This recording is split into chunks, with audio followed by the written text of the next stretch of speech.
अगर तुम्हारे सिर्फ 4 ऐप्स हैं या फिर खाली 6 ऐप्स हैं और तुम ये सोच रहे हो कि मेरे 8 ऐप्स क्यों नहीं आ रहे, अगर 4 है तो तुम ये सोचो कि मेरे 6 ऐप्स क्यों नहीं आ रहे, तो ये सब सोचना बंद करो, क्योंकि इसके पीछे एक बहुत बड़ा रीज़न है। ठीक है, और अभी तुम्हारे जितने ऐप्स की कंडीशन है कि यहाँ भी तुमने ट्रेन किया तो जितने विजिबल हो रहे हैं उतने ही रहेंगे। ये नहीं हो सकता कि 6 दिख रहे हैं तुम्हारे को तो 8 हो जाएंगे, या 4 दिख रहे हैं तो 6 हो जाएंगे। ठीक है, तो ये क्यों है ये मैं तुम्हारे को बताता हूँ। उससे पहले तुम ये देखो, इस फोटो में जो आर्नोल्ड है वो इतना बड़ा बॉडी बिल्डर है, उसके बाद भी उसके सिर्फ 4 एब्स हैं। अब ऐसा क्यों है ये मैं बताता हूँ।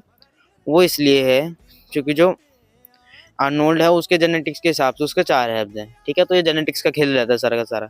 जेनेटिक्स के हिसाब से रहता है, किसी के 4 एब्स होते हैं जेनेटिक्स के हिसाब से, किसी के 6 होते हैं, किसी के 8 होते हैं। अब अगर तुम ये सोच कर अपने जेनेटिक्स को ब्लेम करने लग गए ना कि मेरे जेनेटिक्स कम है इसलिए मेरे 4 दिख रहे हैं उसके 6 दिख रहे हैं, तो ऐसा कुछ नहीं है। तुम अच्छे से ट्रेन करो, बस जेनेटिक्स पे क्या ध्यान देना है, अच्छे से ट्रेन करो। स्किनी बंदा भी धीरे धीरे करके मस्कुलर हो जाता है। अब मैं खुद पहले बहुत ज़्यादा स्किनी था और अभी रिसेंटली मतलब मेरी बॉडी ऐसी दिखती है, तो उस हिसाब से तुम खुद ही देख लो। ट्रेनिंग करो और मेहनत में लगे रहो।